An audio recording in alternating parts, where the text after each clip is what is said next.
Welcome everyone, आप सभी का स्वागत है हमारे यूट्यूब चैनल हिंदी शिक्षा संगम में। आज मैं हिंदी कहानी के अंतर्गत कोसी का घंटावार कहानी के बारे में बताऊंगी, जो कि शेखर जोशी द्वारा रचित है। यह कहानी बहुत ही इम्पोर्टेंट है क्योंकि यह यूजीसी नेट एग्जाम के सिलेबस में लगा हुआ है। तो चलिए मित्रों, वीडियो की शुरुआत करते हैं। कोसी का घंटावार, शेखर जोशी। संग्रह है कोसी का घंटावार। 1958 ईस्वी में इसका प्रकाशन हुआ था। इस कहानी संग्रह के अंतर्गत अन्य और कहानी है, जैसे दाजियो, उस्ताद, कवि प्रिया, बंद दरवाजा, खुली खिड़कियां, किंकरोमी, जनार्दन, कोसी का घंटावार, जी हजूरिया, पद्मा की कहानी, सुबह दीदी, बदबू। प्रतिपाद्य है सामाजिक जड़ मनोविज्ञान के कारण अधूरे रहे अनाथ फौजी गुसाई और लक्ष्मा के काला अतीत प्रेम की अद्भुत कहानी है। इसमें गुसाई जो फौजी रहता है एक पात्र है, और लक्ष्मा, इन दोनों के प्रेम कहानी के बारे में है।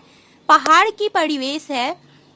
फ्लैशबैक यानी पूर्व द्वितीय शैली की तकनीकी का प्रयोग किया गया है।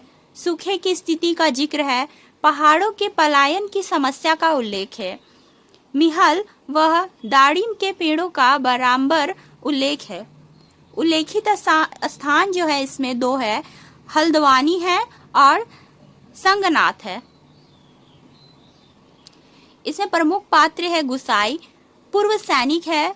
कोसी के किनारे घट, गेहूं पीसने की व्यवस्था है। हवलदार धर्म सिंह की फौजी पैंट देखकर वैसे ही पैंट पहनने की इच्छा से फौजी में भर्ती होता है। किशन सिंह है सिपाही। किशन सिंह सिपाही है। से लक्ष्मा का विवाह राम सिंह रमुआ, जिसका नाम है, से होने का पता चलता है। लक्ष्मा है गुसाई की प्रेमिका, वर्तमान में विधवा है, एक पुत्र की माँ है, मायके में रहती है, स्वाभिमानी स्त्री है। इसमें प्रमुख उदाहरण है, सूखी नदी के किनारे बैठा गुसाई सोचने लगा, क्यों उस व्यक्ति को लौटा दिया। लौट तो वह जाता ही घट के अंदर टच पड़े पिसान के थैलों को देखकर 2-4 क्षण की बातचीत का असरा ही होता। कभी कभी गुसाई को यह अकेलापन काटने लगता है। सूखी नदी के किनारे का यह अकेलापन नहीं, जिंदगी भर साथ देने के लिए जो अकेलापन उसके द्वार पर धारणा देकर बैठ गया है, वही जिसे अपना कह सके। ऐसे किसी प्राणी का स्वर उसके लिए नहीं, जिसके आगे पीछे भाई बहन नहीं, भाई बाप नहीं, परदेश में बंदूक की नोक पर जान रखने वाले को छोकरी कैसे दे दे हम। लक्ष्मा के बाप ने कहा था। पिछले वैसाख में ही वह गांव लौटा था। 15 साल बाद रिजर्व में आने पर काले बालों को लेकर गया था, खिचड़ी बाल लेकर लौटा। लक्ष्मा का हट उसे अकेला बना गया। गुसाई के संदर्भ में कहा गया है, गंगानाथ थज्यू की कसम, जैसा तुम कहोगे वैसे ही करूंगी। आंखों में आंसू भरकर लक्ष्मा ने कहा। बरसों से वह सोचता आया है, कभी लक्ष्मा से भेंट होगी तो वह अवश्य कहेगा कि वह गंगानाथ का जागर लाकर प्रायश्चित जरूर कर ले। देवी देवताओं की झूठी कस्में खाकर उन्हें नाराज करने से क्या लाभ है। कलाई में पहने हुए चांदी के कड़े जब कभी आपस में टकरा जाते हैं तो खन खन का एक अत्यंत मधुर स्वर निकलता है। चक्की के पाट पर टकराने वाली काठ की चिड़ियों का स्वर कितना नीरस हो सकता है, यह गुसाई ने आज पहली बार अनुभव किया।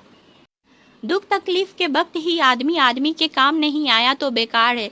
कितना कमाया, कितना फूका हमने इस जिंदगी में, है कोई हिसाब, पर क्या फायदा, किसी के काम नहीं आया।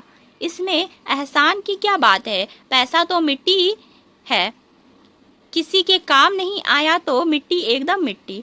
गुसाई लक्ष्मा से कहता है, गंगानाथ दाहिने रहे तो भले बुरे दिन निभ ही जाते हैं। जी, पेट का क्या है, घट के खप्पड़ की तरफ जितना डालो कम हो जाए। अपने पढ़ाई प्रेम से हंस बोल दे तो वह बहुत है दिन काटने के लिए। लक्ष्मा का कथन है गुसाई से।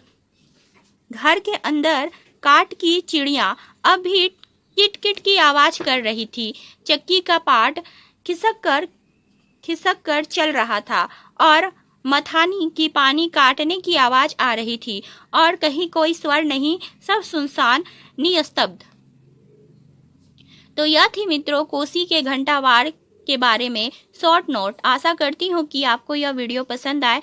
वीडियो पसंद आए तो वीडियो को लाइक करें, शेयर करें और चैनल पे नए हो तो चैनल को सब्सक्राइब करें। मिलते हैं अगले वीडियो में, तब तक के लिए धन्यवाद।